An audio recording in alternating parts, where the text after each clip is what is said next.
Hello everyone, मैं आदिल आप सभी का हमारे यूट्यूब चैनल आदिल मैथ पर स्वागत करता हूं। तो आज मैं लेकर आया हूं आप सभी लोगों के लिए जो भी एसएससी जीडी 2025 की तैयारी कर रहे हैं उनके लिए एसएससी जीडी 2024 के मैथ के पेपर का सॉल्यूशन। और आज जो हम सॉल्यूशन करेंगे, आज हम करने वाले हैं कि जो हमारा बेटा पेपर हुआ था 20 फरवरी शिफ्ट 2 में, यानी 20 फरवरी की जो हमारी शिफ्ट 2 है इसका सॉल्यूशन। क्योंकि 20 फरवरी शिफ्ट 1 का सॉल्यूशन मैं आपको करा चुका हूं। तो अगर आप लोगों ने वो वीडियो अगर नहीं देखी है तो आप पहले उसको जाके देखें, क्योंकि जितने पेपर आपके हुए हैं उन सभी का सॉल्यूशन आपको करना ही होगा। यानी उन सभी को आपको बना के जाना है 2024 से पहले पहले। और ये जो क्वेश्चंस आपको मैं करा के चल रहा हूँ इन सभी की जो पीडीएफ है हमारे Telegram channel maths by Adil sir पर आपको मिल जाएगी। तो वहां से जाके आप टेलीग्राम चैनल को ज्वाइन कर सकते हैं। और अगर आपको वीडियो अच्छी लगती है तो वीडियो को आप लाइक कर देना, चैनल को सब्सक्राइब करना और वीडियो को शेयर आपको जरूर करना है। ज्यादा से ज्यादा कमेंट करके मुझे ये बताना है अगर आपको कुछ भी प्रॉब्लम आती है। देखो, जैसे आपको मैं पढ़ा रहा हूँ तो अभी वीडियो रिकॉर्डेड है ये, तो इसमें अगर आपको कोई भी डाउट रहता है कि आपको लगता है कि सर आप थोड़ा फास्ट पढ़ा रहे हैं, थोड़ा स्लो पढ़ाइए, तो वो सारी चीजें आप मुझे कमेंट में बताइए। या कुछ और आपको लगता है कि ये चीज मुझे इंप्रूवमेंट करना चाहिए तो आप मुझे जरूर बताएं। बाकी हम स्टार्ट करते हैं। सबसे पहले जो आज का हमारा पहला क्वेश्चन है बेटा उसको देखेंगे, क्वेश्चन नंबर 1। क्वेश्चन नंबर 1 को आप पढ़ेंगे और आपको दिया गया क्वेश्चन नंबर 1 गिवन है। 5 वर्षों के लिए एक राशि पर प्राप्त साधारण ब्याज राशि का 2/5 है। तो ब्याज की दर ज्ञात करें या वार्षिक दर क्या होगी। तो आप ये देखो कि आपको जो ब्याज दिया गया वो राशि का 2/5 दिया गया। यानी अगर राशि 5 होगी तो ब्याज 2, तो ये परसेंट में कितना होगा, तो इंटू आप 100 कर लेंगे। तो 5 से ही कटेगा 20 बार। तो आप कहेंगे सर यहाँ पर जो ब्याज है इसको 40% ब्याज मिला 5 साल में। तो दर क्या होती है बेटा, एक साल में जितना ब्याज मिलेगा परसेंट में वही इसकी दर है, जो कि कितनी आएगी 5 अट्ठे 40, यानी 8% आ जाएगी। तो आपका फाइनली आंसर कितना होगा, 8% आ जाएगा। तो इस तरह से आप इसको बनाएंगे। अब आप दूसरे क्वेश्चन पर आ जाइए। तो दूसरा क्वेश्चन आपको दिया गया, तीन नोटबुक तीन नोटबुक और 6 पेन का मूल्य 3000 रुपए है। उसी पैसे से एक नोटबुक और 12 पेन खरीद सकता है। तो राजू 15 पेन खरीदना चाहता है, तो उसे कितना भुगतान करना होगा, ये आपको ज्ञात करना। तो आप एक काम करिए, आपने देखा सर ये तीन तो नोटबुक खरीद रहा है और 6 पेन खरीद रहा है। तो ये 3 और 6 दोनों 3 से डिवाइड हैं, तो आप 3 से अगर भाग देंगे तो ये एक नोटबुक आ जाएगी और 2 पेन आ जाएंगे। रुपए कितने, 3000। 3000 को 3 से आपने अगर डिवाइड किया होता तो ये कितना आ जाएगा, 1000 रुपए। तो ये इतना सामान, यानी एक नोटबुक 2 पेन, ये 1000 में खरीदेगा। अब इसने क्या बोला, भाई ये यहाँ पर खरीद रहा है एक नोटबुक खरीदता है और 12 पेन खरीदता है। कितने, 12 पेन, उतने ही रुपए में, जबकि रुपए कितने थे, 3000 रुपए। तो यहां से आप क्या कर लें बेटा, आप यहां से जैसे आपने देखा सर ये जो हमें दिया गया, ये जो इसमें जो जानकारी गिवन है इसको आप देखें तो आप घटा लें, क्योंकि आपको पी का मान निकालना है, एन आपको बराबर दिया गया, तो ये कट जाएगा। 12 में से 2 घटाएंगे तो ये 10p यानी 10 आ जाएगा। और इसके बाद 3 में से इसको आपने अगर घटाया होता तो बेटा ये आ जाएंगे 2000 रुपए। तो ये जो 10 पेन खरीद रहा है कितने में, 2000 रुपए में, तो यहाँ पर 10 पेन कितने के, 2000 के। तो अगर आपने 0 से 0 को डिवाइड किया होता तो बेटा एक पेन कितने रुपए का, तो एक पेन आ जाएगा 200 रुपए का। और आपको मान निकालना था 15 का, तो गुणा 15 कर दें तो 15 पेन कितने के, 15 दूनी, ये आ जाएंगे 3000 रुपए के। तो आपका जो फाइनली आंसर बनेगा वो कितना बनेगा, 3000, जो कि आपको ए ऑप्शन यहाँ पर गिवन है। तो ये आपका आंसर आ जाएगा। तो आप मुझे बताएं, इसमें कोई भी आपका डाउट हो तो जरूर बताएंगे आप लोग। इसके बाद क्वेश्चन नंबर 3 को आप देखिए, क्वेश्चन नंबर 3 पर आ जाएं और क्वेश्चन नंबर 3 को देखेंगे आखिर हम कैसे इसको कर पाते हैं। तो हमें दिया है 5 संख्याओं का औसत 32 है। यदि एक संख्या को हटा दिया जाता है तो औसत 28 हो जाता है। तो निकाली गई संख्या क्या है। देखो, सबसे पहले कभी भी इस तरह का क्वेश्चन आए तो पहले तो आप ये देखो कि संख्याएं कितनी थी बेटा, 5 संख्याएं थी। कितनी, 5। और इनका जो औसत आपको दिया गया 32। औसत का मतलब होता है कि यहाँ पर ये जितने नंबर आपको दिए गए प्रत्येक हमारा 32 होगा। एक संख्या हमने निकाल दी तो संख्याएं कितनी बचेंगी, 4। और अब जो औसत आपको दिया गया वो कितना दिया गया, 28 आपको दिया गया। तो पूछ रहा है निकाली गई संख्या। देखो, एक तो तरीका ये है, आप यहाँ पर सीधा लिखो सर 5 नंबर प्रत्येक 32, तो यहाँ पर जो इनका योग बनेगा वो 160 160 बनेगा। यहाँ पर आपको 4 संख्याएं दी गई, प्रत्येक संख्या 28, तो इनका योग कितना होगा? तो ये 4 अट्ठे 32, 4 दूनी 8 और 3 11 112। अब आपने देखा कि अगर हमने 5 में से 4 घटाया होता तो हमारी एक संख्या निकल आएगी, और 10 में से 2 घटाएंगे तो 8, और 5 में से 1 घटाएंगे तो 4, तो निकाली गई संख्या कितनी होगी?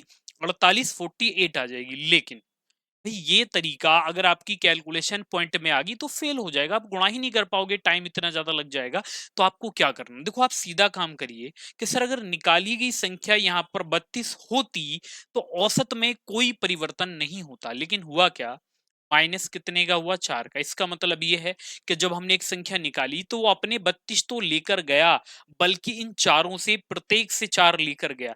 तो 32 और 4 चौक 16, तो आपका आंसर कितना आएगा? 48, 48 आपका आंसर यहाँ पर आ जाएगा। आप इसको ये मान लेना, ये 5 व्यक्ति प्रत्येक पर 32 रुपए, ये 4 व्यक्ति प्रत्येक पर 28 रुपए।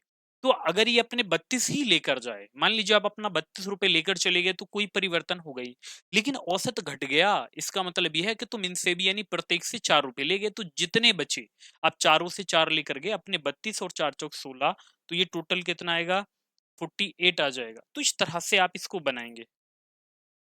अब जैसे क्वेश्चन नंबर 4 आप देखिए, क्वेश्चन नंबर 4, तो पढ़िए जरा इसको। क्वेश्चन नंबर 4 आपको क्या दिया गया है, और फिर आप लोग मुझे बताना इसका आंसर आपका क्या बनेगा क्वेश्चन नंबर 4 का, या आप इसे कैसे बना पाओगे। देखो हमें दिया गया, यदि यदि बेहतर वाइंडर, देखो वाइंडर होते हैं जिल्द साज जो पुस्तक बाइंड करते हैं, 22 दिनों में 720 पुस्तकों को बांध सकते हैं।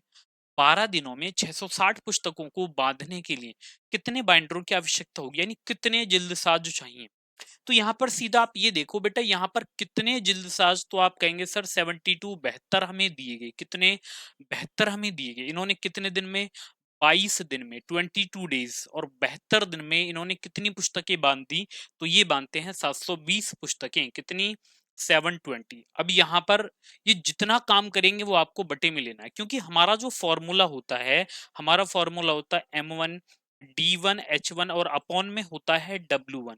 और बेटा ये जो बराबर होता है ना, ये होता है M2 D2 और H2, और अपॉन में होगा ये W2। ये हमारा फॉर्मूला यहाँ पर होता है, ठीक है, ये फॉर्मूला हमारा होगा, ये वाला फॉर्मूला हो जाएगा। अब यहाँ पर इसने बोला 12 दिन में, यानी कितने जल्दसाज, यानी M2 आपको बताने हैं 12 दिन में, जबकि काम कितना करना है बेटा? 660 करना है। ये काम आपको यहाँ पर करवाना है। 12 दिन में बांधने के लिए कितने बाइंडरों की आवश्यकता होगी? अब आपने देखा सर, जीरो से तो जीरो कट जाएगा, 72 से 72 कटेगा। इसके बाद जब आप 6 से काटोगे तो 6 दूनी 12, और ये 6 एकम 6 और 6 एकम 6, दो से आप इसको काटोगे 11 बार, और 11 की गुणा 11 में करोगे तो यहाँ पर जो आपका M2 निकल कर आएगा वो कितना? 121 आ जाएगा, 121। तो बेटा ये कितना होगा? 121 आ जाएगा। तो कितने बाइंडर या कितने जिल्द साजों की आवश्यकता यहाँ पर पड़ने वाली है?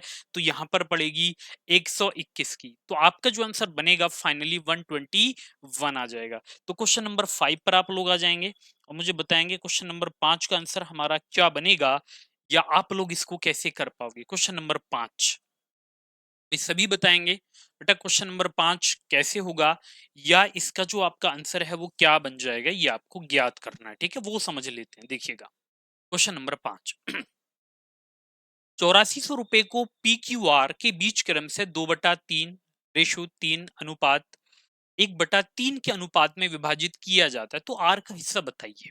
तो सबसे पहले तो आप ये देखें कि आपको जो यहाँ पर दिया गया, आपको P दिया गया बेटा, उसके बाद आपको Q दिया गया, और इसके बाद जो आपको दिया है वो R, यानी आपको कौन? PQR आपको गिवन है। फिर इसमें जो दिया है P, ये आपको कितना दिया गया? 2/3, 2/3। Q आपको 3 दिया गया, और R आपको 1/3, 1/3 आपको गिवन है। अब आपको क्या करना है कि आपको बटे से केवल 3 को हटाना। बेटा 3 हटाने का सबसे जबरदस्त तरीका यह है कि आप प्रत्येक में 3 से मल्टीप्लाई कर लो भाई, प्रत्येक में। बेटा जब प्रत्येक में 3 से मल्टीप्लाई होगी तो 3 से 3 कटेगा, तो यहाँ पर आएगा 2। यहाँ पर ये 3 तिया 9 हो जाएगा। यहाँ से आप 3 से 3 डिवाइड करोगे तो ये 1 आ जाएगा, बराबर 9 और 1 10 और 2 12। तो अगर कुल 12 रुपए होते अगर कुल 12 रुपए की राशि होती तो पी को 2 रुपए मिलेंगे, क्यू को 9 रुपए मिलते और आर को 1 रुपया मिलेगा। लेकिन यहां पर आपको टोटल 12 रुपए ना देकर बल्कि आपको कितने रुपए दिए गए, तो आपको दिए गए 8,400 रुपए, जो कि कितने गुना, 12 सत्ते 84 बेटा, जो कि कितने गुना होगा, 700 गुना होगा। तो इनमें से किसी का भी मान अगर आपसे पूछा जाए तो उसमें क्या करना है आपको, 700 से मल्टीप्लाई। तो आर आपसे पूछा गया तो एक में आप 700 से मल्टीप्लाई करिए तो आपका जो आंसर आएगा 700, यानी 700 आ जाएगा। तो इस तरह से आप लोग इस क्वेश्चन को बना डालोगे तो आंसर क्या बनेगा आपका, 700 बन जाएगा, जो कि आपको ए ऑप्शन में दिया गया है। तो बहुत ही प्यारा सा क्वेश्चन था ये। इसके बाद क्वेश्चन नंबर 6 आप देखें और बनाएं बेटा जल्दी से। आपका जो आंसर है वो क्या आएगा, तो बताएंगे आप लोग इसका आंसर आपका क्या बनेगा, या आप इसको कैसे कर पाएंगे, ये आपको ज्ञात करना बेटा। इसमें देखो सबसे पहले तो समझ लेते हैं, हमें दिया गया एक संख्या के 20% का 25% 250 के बराबर है, तो उस संख्या का 35% क्या होगा, उस संख्या का 35% क्या होगा। देखो पहले मैं आपको समझा देता हूं कि आखिर आप लोग इसको कैसे बनाओगे। देखो पहला तरीका, मान लीजिए कि आपकी जो संख्या है ना वो x है, इसने बोला 20%, तो 20% होता है बेटा 1/4, फिर इसका बोला 25% होता है 1/5 होता है, सॉरी ये, और ये होता है 1/4, बराबर आपको कितना दिया गया, बराबर आपको दिया गया 250, 250 आपको दिया है। तो अगर आपने इनकी क्रॉस मल्टीप्लाई की होती तो यहां से जो x निकल कर आएगा, ये निकल कर आ जाएगा बेटा 250 इंटू 4×5 20, और गुणा अब आप निकालोगे इसका 35%, जो कि 7/20 होता है, 7/20। तो 20 से 20 आप डिवाइड कर दें और 250 सत्ते अगर आप निकालें तो 25 सत्ते 175, तो आपका जो आंसर आएगा वो 1750 आएगा। तो यहां पर जो आपका आंसर बनेगा वो कितना बनेगा, 1750, जो कि आपको ए ऑप्शन यहां पर दिया गया। लेकिन देखो ये तो हो गया कि जब आप लोग एक्स मान के करोगे, लेकिन अब आपको क्या करना है, अभी आपको डायरेक्ट मेथड लगाना है। आप ये कहेंगे सर हमें 250 दिया है, बेटा ये किसका था, ये 20% के 25% का मान था, और जब दोनों के बटे में परसेंट होगा तो ऊपर कितना आएगा, 100 × 100 आएगा। और इसका भी जो पूछा गया वो कितना पूछा गया, इसका बेटा पूछा गया 35%, यानी 35/100। तो आप 100 से 100 काटिए, इसके बाद आप यहाँ पर इसको काटे, 25 से कटेगा बेटा 10 बार, और आपने 20 से इसको काट दिया कितनी, 5 बार, और 35×5 = 175, यानी आपका जो आंसर बनेगा वो बन जाएगा 1750। तो ये काम आपको करना था। तो यहां पर या तो आप ऐसे बनाएंगे या ऐसे बनाएंगे, दो तरीके मैंने आपको बताए हैं इस क्वेश्चन को बनाने के। अब आप क्वेश्चन नंबर 7 आप देखिए और मुझे बताएंगे क्वेश्चन नंबर 7 आपका क्या बनेगा, या आप लोग इसको कैसे कर पाएंगे। तो आप लोगों को भाई कमेंट जरूर करने, मुझे जरूर बताना है कि आपको आखिर वीडियो कैसी लग रही है, और ये जो मेथड मैं आपको बता के चल रहा हूँ ये आपकी समझ में आ रहे हैं या नहीं आ रहे। अब जैसे ये क्वेश्चन नंबर 7 आप देखें, तो 7 आपको दिया गया, छात्रों की अधिकतम संख्या ज्ञात करें जिनमें से 1003 चॉकलेट और 2703 कैंडी इस प्रकार वितरित किए जा सकते हैं कि प्रत्येक छात्र को समान संख्या में चॉकलेट मिले। प्रत्येक छात्र को क्या हो, समान संख्या में चॉकलेट। देखो कभी भी चॉकलेट बांटे हैं या आप कोई और सामान बांटते हैं तो याद रखिएगा ऐसे क्वेश्चंस में हमेशा आपको एचसीएफ निकालना होता है, यानी जो भी आपका एचसीएफ होगा वही आपका आंसर बन जाएगा। अब इसको निकालने का तरीका और समझ लेते हैं। बेटा आपको इनका ना डिफरेंस करना है, जब आप इनका अंतर करोगे तो आप 3 में से 3 घटाओगे तो ये कितना आएगा, ये आएगा 1700। अब आप ये देखो किस ऑप्शन से 1700 आपका पूरा पूरा डिवाइड है, तो बेटा ये 17 से ही डिवाइड होगा, किससे, 17 से। तो जिससे ये डिवाइड होगा वही आपका आंसर यहाँ पर हो जाएगा, यानी कितना, 17। तो प्रत्येक को कितनी, 17 देंगे आप, तो यहाँ पर सब इक्वल ही आएगा, तो आपका आंसर आएगा 17, यानी 17 आ जाएगा क्वेश्चन नंबर 8 पर। या फिर आप लोगों के पास जो एचसीएफ निकालने का मेथड कि आप छोटी संख्या से बड़ी संख्या को भाग दें तो ये आएगा 2703। ठीक है, इस तरह से जो आप एचसीएफ निकालते हैं वो भी कर सकते हैं, वरना जो मैंने बताया बेस्ट मेथड है, इसको आप करेंगे तो आपका क्वेश्चन आंसर आ जाएगा बहुत आसानी के साथ। अब जैसे आप इस क्वेश्चन पर आए और इसका आंसर मुझे बताएंगे आखिर क्या बनेगा। तो आपको दिया गया एक मेज का विक्रय मूल्य 6,875 रुपये है, यदि लाभ प्रतिशत 25% है तो मेज का क्रय मूल्य ज्ञात करिए। अब देखो इस क्वेश्चन को करने के अलग अलग तरीके समझे। सबसे पहले तो आपने कहा सर यहाँ पर जो लाभ है ना वो 25% हमें दिया गया। बेटा लाभ जब आपको लाभ हानि ना बताया तो वो हमेशा सीपी पर होता है। अगर ये लाभ है तो ऊपर वाला भी लाभ होगा।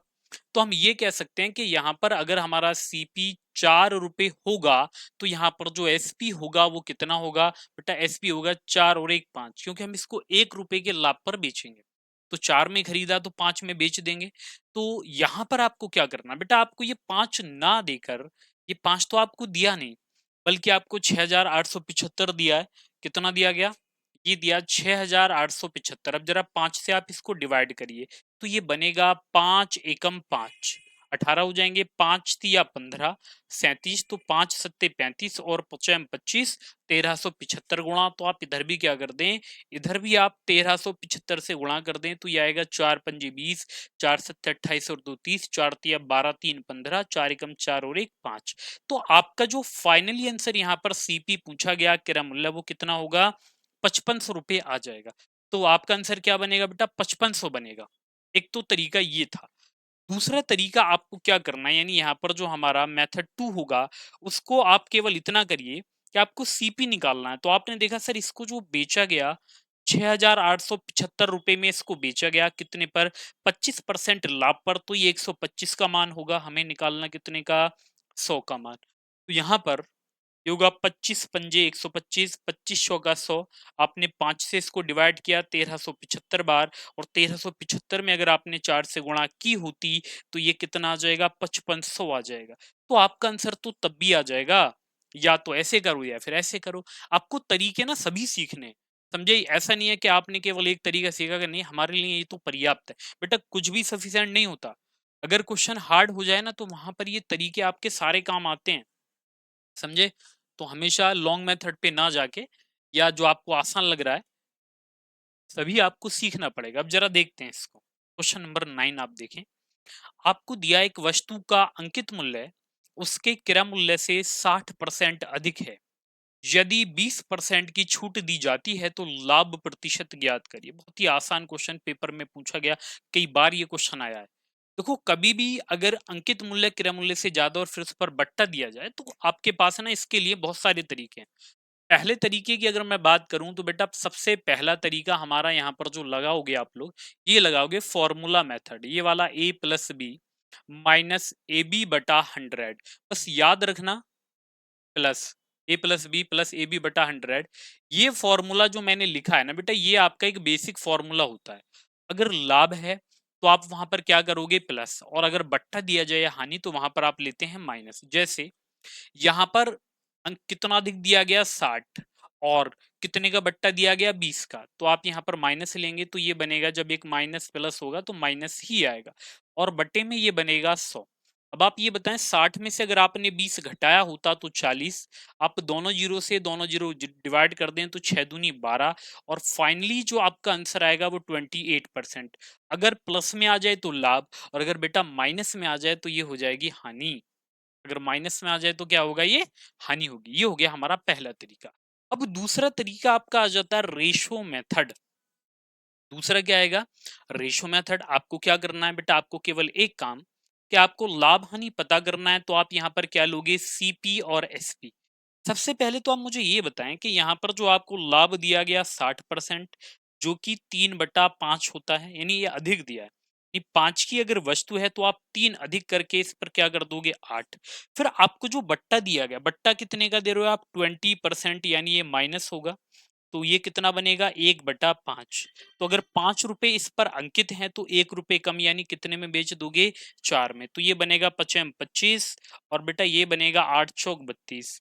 तो 25 में खरीद कर आपने इसको 7 में बेचा।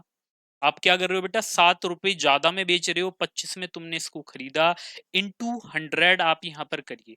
तो ये बनेगा 25 चौक 100, और ये 7 चौक 28, यानी 28% आपका आंसर बन जाएगा। तो एक तरीका आपका ये था। अभी तक मैंने आपको 2 तरीके बता दिए, अब तीसरा और समझ लें। बेटा तीसरा होता है आपका जो मेथड है M3, ये होता है आपका 100 मान के। जैसे आपने क्या किया कि आपने ये माना कि सर यहाँ पर ये 100 रुपए था, और जो हमारा अंकित मूल्य एमपी दिया गया वो कितना ज्यादा, वो दिया गया 60% एक्स्ट्रा। तो 100 में 60 अगर आपने ऐड किया होता तो ये 160। अब इस पर बट्टा दिया गया, बेटा बट्टा दे के विक्रम मूल्य आएगा कितना, 20%। तो 160 का 20% होता है 32। तो इसको बेचा गया 128 में। तो 100 में खरीदा, 128 में बेचा, तो ये कितना बनेगा, 28% आपका प्रॉफिट यहाँ पर आ जाएगा। तो ये काम आपको यहाँ पर करना था। तो यहाँ पर अलग अलग तरीके आपके यहाँ पर काम करेंगे। तो इन सभी क्वेश्चंस को आप बनाएंगे, ठीक है। इस तरह से जब प्रैक्टिस आप करोगे तो सारे मेथड आपको आ जाएंगे। तो इनका स्क्रीनशॉट आप ले लेना सभी क्वेश्चन सॉल्यूशंस का, या फिर आप खुद से सॉल्व कर लेना इनको, ठीक है। क्वेश्चंस आप जैसे देखेंगे तो उसके आपको ये खुद से सॉल्व कर लेने। अब जैसे ये क्वेश्चन आता है आपका, अब जरा इसको देख लेते हैं।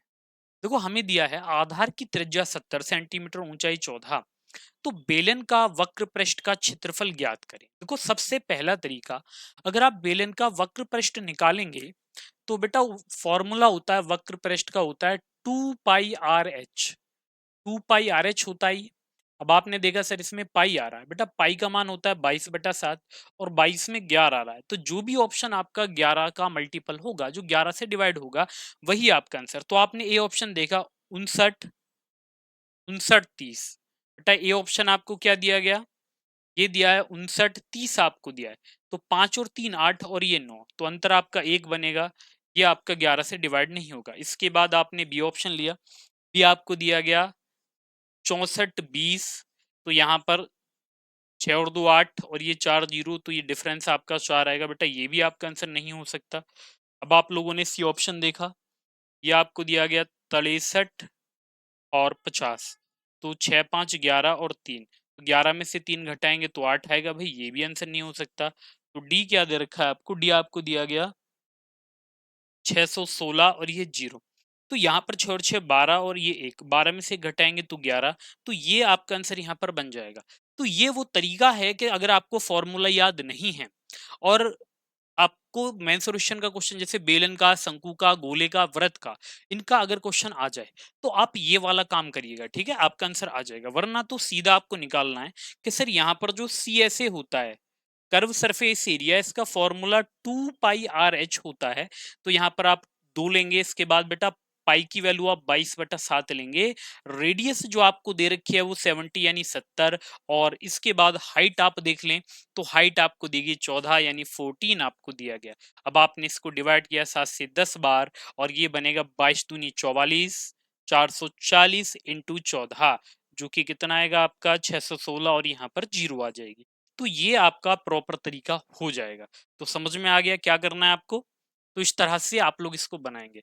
अब क्वेश्चन नंबर 11 पर आप लोग आ जाएं। क्वेश्चन नंबर 11 को हम देखेंगे कि आखिर 11वां क्वेश्चन हम कैसे इसको बना पाते हैं। क्वेश्चन नंबर 11 आखिर कैसे होगा या कैसे हम इसको कर पाएंगे। अब देखो हमें दिया है चक्रवृद्धि ब्याज अर्धवार्षिक 80% प्रति वर्ष की दर से 80%, 9,000 रुपए उधार दिया जाता, तो 12 महीने का चक्रवृद्धि ब्याज क्या होगा। एक बात समझ लेनी थी आपको, बेटा आपको दिए गए 12 महीने। अब 6 महीने अर्धवार्षिक आप कैलकुलेट कर रहे हैं, तो एक साल में कितनी बार, 2 बार। इसके बाद दर आपने देखी, सर दर हमारी 80% दी गई, तो ये 2 बार अगर आप कैलकुलेट करोगे तो आप इसको 2 से डिवाइड कर लो। इसका मतलब आपकी जो दर है वो 6 महीने के लिए 40% आ जाएगी। अब आपको ये बात पता होनी जरूरी थी कि अगर आपको 2 साल का ब्याज या 2 बार आप ब्याज कैलकुलेट करते हैं, तो बेटा आपका जो ये फॉर्मूला होता है ना, ये वाला A+B+AB/100, ये फॉर्मूले से भी आप यहाँ पर परसेंट में 2 साल का ब्याज निकाल सकते हैं। आखिर कैसे वो समझिए। तो आप यहाँ पर करोगे सर 40 + 40 होगा ये, और प्लस आप कर दोगे यहाँ पर 40 × 40, और बटे में आ जाएगा 100। तो आप 2 जीरो से 2 जीरो काट दोगे तो ये आएगा 96, 96%। तो जो भी आपको यहाँ पर प्रिंसिपल दिया गया, भाई आपको मूलधन कितना दिया गया, 9,000। तो आप निकालिए 9,000 का 96% कितना होगा। तो आप यहाँ पर 2 जीरो से 2 जीरो, तो 0 9 6 54, 9 में 81 और 5 86, तो आपका आंसर आएगा 8,640 आ जाएगा। या फिर आप यहाँ पर रेशियो मेथड लगाइए, उससे भी आपका आंसर यहाँ पर आ जाएगा। जैसे 40 आपका क्या होता है बेटा, 40% होता है 2/5। तो आप यहाँ पर लिख लेना 5 और ये 7 और इसकी पावर 2 कर लें इसकी भी, तो 5 का वर्ग 25 बनेगा, 7 का वर्ग बनेगा 49। ठीक है, तो ये 25 आपको किसके बराबर दिया है, 9,000 के। आपको ब्याज निकालना, तो ब्याज कितना होगा, 24 होगा। तो ये जो निकल कर आएगा ये 8,640 निकल कर आएगा। तो ये भी आपका एक तरीका है। तो तरीके आपके बहुत सारे हैं, तरीकों को टेंशन मत ले आप बिल्कुल भी, बस आपको सीखना है इनको। ठीक है, किस तरह से आप लोग इनको बना पाओगे। अब इसके बाद नेक्स्ट क्वेश्चन को आप देखें। ऐसे क्वेश्चन भी आपको दिए जाएंगे कि जिनको आप ओरल ही कर पाएंगे। जैसे ये क्वेश्चन आपको दिया है और ये शायद आपको दिया होगा। तो सबसे बड़ी दिक्कत बेटा ये रहती है कि ये जो क्वेश्चन है ये प्रॉपर हमारा दिख नहीं रहा। अगर दिख रहा है तो बिल्कुल अभी देख लेते हैं कि आखिर है क्या। देखो ये क्वेश्चन, ये शायद इतना आपको दिया है 0.1 का स्क्वायर प्लस आपको 0.01 का स्क्वायर दिया है। तो ये होगा आपका 0.01 और ये हो जाएगा 0.0001। जब आप इसको जोड़ेंगे तो 0.01 और ये 01, कुछ ऐसा आपका आंसर यहाँ पर दिखेगा अगर ये क्वेश्चन है तो। हाँ जी, ये ऑप्शन यही है। नेक्स्ट पर आ जाए, क्वेश्चन नंबर 13 आप लोग देखें। अब देखो 13वां क्वेश्चन आपका बहुत ही फेमस, जो कि यूपी पुलिस में भी इससे आपके काफी क्वेश्चन देखने को मिले। ये आपको दिया गया, यदि 6 कलमों का क्रय मूल्य 5 कलमों के विक्रय मूल्य के समान है तो लाभ हानि का परसेंट बताइए। इसने केवल इतना कहा कि यहाँ पर जो 6 कलम है इनका जो क्रय मूल्य है सीपी वो 5 कलमों के विक्रय मूल्य यानी एसपी के बराबर है। तो बेटा यहां से अगर आप सीपी और एसपी का रेशियो निकालोगे, सीपी और एसपी, तो ये 5 आपका यहीं पर रहेगा, 6 को आप इधर लेकर जाएंगे तो ये बटे में चला जाएगा। तो अगर हम 5 रुपए में कलम खरीदें तो 6 में बेच देंगे। तो 5 में खरीद कर अगर आप 6 में बेचोगे तो 1 रुपए का लाभ। तो 1 रुपए का जो लाभ आपको होगा वो 5 पर होगा, इनटू आप यहाँ पर 100 कर लोगे तो 5 से कटेगा 20 बार। तो फाइनली जो आपका आंसर बनेगा वो कितना, 20% आ जाएगा। बस ये आपसे पूछा गया, 20% प्रॉफिट होगा। अगर प्लस में है तो प्रॉफिट, माइनस में होगा तो लॉस होगा। ये या ये समझ लो कि सर जो एसपी के साथ वो सीपी का मान और जो सीपी के साथ वो एसपी का मान होता है। तो ये भी आप यहाँ पर समझ सकते हैं। इसके बाद आ जाए बेटा next question number 14। Question number 14 को आप लोग देखें और जल्दी से आप लोग इसे बनाएंगे कि आखिर आपका जो आंसर यहाँ पर बनेगा वो क्या। देखो हमें दिया है, एक व्यापारी अपनी वस्तुओं पर क्रय मूल्य से 50% अधिक मूल्य अंकित करता है और 20% की छूट। सेम क्वेश्चन आ गया, लगा दीजिए। अभी क्या था ना हमने, तो यहाँ पर क्या था भाई, अधिक तो 50, पट्टा दिया तो माइनस, इसके बाद जब एक माइनस एक प्लस होगा तो माइनस ही आएगा और ये बनेगा आपका 50 गुणा 20/100 आ जाएगा। तो यहाँ पर आप 2 जीरो से 2 जीरो काटें तो 50 में से 20 घटाएंगे तो 30 आएगा, 5 दूनी 10 और घटाएंगे तो बेटा ये 20%। अगर प्लस में है तो प्रॉफिट होगा और माइनस में होगा तो लॉस होगा। तो आपका आंसर आएगा सी। क्वेश्चन नंबर 15 को आप देखें और देखेंगे आप लोग किस तरह से ये होगा। क्वेश्चन नंबर 15 आपको दिया गया, दो संख्याओं का गुणनफल 720 है, उनका उच्चतम समवर्तक यानी HCF 4 इन संख्याओं में से सबसे कम सामान्य गुणज क्या है, यानी what is the least common multiple of these numbers, यानी एलसीएम आपको निकालना है। तो आपके पास फॉर्मूला होता है कि यहाँ पर एलसीएम होता है बेटा, एलसीएम इनटू HCF जो कि 4 दिया गया और ये बराबर होता है, यानी जो भी आपको ये प्रोडक्ट होता है जो आपके 2 नंबर्स हैं उनका, जैसे first number into second number जो कि आपको 720 याद दिया गया। तो 4 से इसको डिवाइड करिए तो 4 एकम 4, 4 अट्ठे 32। तो आपका जो आंसर बनेगा यहाँ पर कितना, 180 बनेगा। बस ये आपसे यहाँ पर पूछा गया है। तो आंसर क्या हो जाएगा, 180 आएगा। क्वेश्चन नंबर 16 पर आप लोग आ जाइए। 16 बताएंगे आप लोग क्या आंसर आएगा आपका। 16, एक गोले की त्रिज्या में 50% की वृद्धि हुई, इसकी मात्रा में कितने प्रतिशत की वृद्धि हुई। देखो सॉरी, ये क्या, what will be the percentage in its volume, मात्रा नहीं, ये है आयतन, यानी इसका जो आयतन है वो कितने परसेंट बढ़ेगा। तो सबसे पहले जब बात बेटा गोले की आ जाए तो गोले का आयतन होता है 4/3 पाई r क्यूब। तो ये जो 4/3 पाई है ये कांस्टेंट वैल्यू होती है। जब आंसर परसेंट में या रेशो में पूछेगा तो केवल आपको वही साइड लेनी होती है जिनको हम घटा बढ़ा सकते हैं। तो 4/3 पाई के साथ आप कुछ भी नहीं कर सकते, ये आपका सेम रहेगा, तो इसको आप छोड़ देंगे। अब हमें क्या करना, r क्यूब लेना है। आपने देखा कि सर इसको 50% बढ़ाया गया, कितना 50%, तो बेटा 50% होता है 1/2। यानी ओरिजिनल आप यहाँ पर लिख लें, इसके बाद आप यहाँ पर न्यू लिख लें।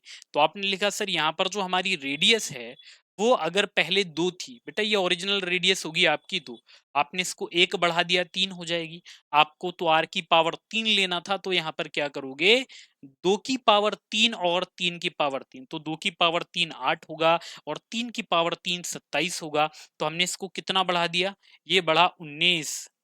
तो 19 की वृद्धि आपको 8 पर होगी, तो इंटू आप 100 कर देंगे, तो ये बन जाएगा बेटा 8 से कितना 12.5 बार कटेगा, तो 19 पंजे 95 का 5, 19 दूनी 38 और 9, तो ये आएगा 7 आ जाएगा, 38 और 47, 19 और 4 23 आ जाएंगे। तो आपका आंसर बनेगा 237.5% आएगा। तो बहुत ही बेहतरीन क्वेश्चन आपको दिया था, लेकिन याद रखिए बी ऑप्शन है, होगा फॉर्मूले से, बिना फॉर्मूले के अगर आप सोचोगे तो बिल्कुल नहीं कर पाओगे। अब जैसे ये क्वेश्चन देखें, ऐसे क्वेश्चन भी आपसे बहुत ज्यादा पूछे जाते हैं। क्वेश्चन नंबर 17, तो ये आपको दिया है, यदि x का 45% y के 15% के बराबर तो एक्स वाई का मान बताएं। सीधा सा सिंपल सा क्वेश्चन। इसने कहा x का 45% बेटा कितना 45%, ये किसके बराबर दिया गया, y के 15 यानी 15% के बराबर, तो 15 एकम 15 और 15 ती 45। तो यहां से अगर आप निकालें x अपॉन वाई बराबर होगा, तो ये 1/3 आ जाएगा, तो x का मान 1 होगा, y का मान 3, तो हमारा रेशियो कितना बनेगा, 1:3 बनेगा, जो हमसे पूछा गया। तो रेशियो कितना आ गया, 1:3, जो कि डी है। क्वेश्चन नंबर 18 पर आ जाएं। क्वेश्चन नंबर 18, अब जरा देखिए इसको बेटा, क्वेश्चन नंबर 18 क्या है, बेहतरीन question. What will be the average of all the prime numbers before 32, यानी 32 से पहले की सभी अभाज्य संख्याओं का औसत बताएं। तो आपको यहाँ पर संख्याएं लिखनी पड़ेंगी तभी आप बता पाओगे। तो पहली जो हमारा प्राइम नंबर होता है वो होता है 2, 2 के बाद होता है 3, 3 के बाद होगा 5, 5 के बाद 7 होगा, 7 के बाद ये 11 होगा, 11 के बाद 13 होगा, 13 के बाद 17 होगा, 17 के बाद 19 होगा, 19 के बाद बेटा 23 होगा, और 23 के बाद, इसने 32 से पहले बोला तो ये 29 होगा और एक 31 होगा, 31 हो जाएगा। तो आप ये देखें ये टोटल नंबर हैं कितने, तो 1 2 3 4 5 6 7 8 9 10 11, तो टोटल संख्याएं होंगी आपकी 11, तो अपॉन में क्या आना है, 11 ही आएगा। अब आप यहाँ पर क्या कर लें बेटा, आप इनको जोड़ें, तो जैसे अगर आपने इनको जोड़ा 29 और 31 60, 60 ये 83 होगा, और 83 में अगर आपने 7 जोड़ा होता 100, ये 119 होगा, 119 में 13 जोड़ेंगे तो 132, 132 में 11 जोड़ें तो 143, 143 में 7 तो 150, 150 में अगर आपने 5 ऐड किया तो 155, 158 और 2 160, तो ये आ गया 160/11। तो जरा 11 से डिवाइड कर लें, 11 एकम 11, इसके बाद 50, तो 11 चौक 44, उसके बाद 60 बचेंगे, तो 11 पंजे 55, तो 14.5 आप देखिए, आपको ए ऑप्शन यहाँ पर दिया गया 14.5। तो बेटा ये काम आपको करना था, बहुत ही बेहतरीन क्वेश्चन आपको दिया था और एक सिंपल सा क्वेश्चन था।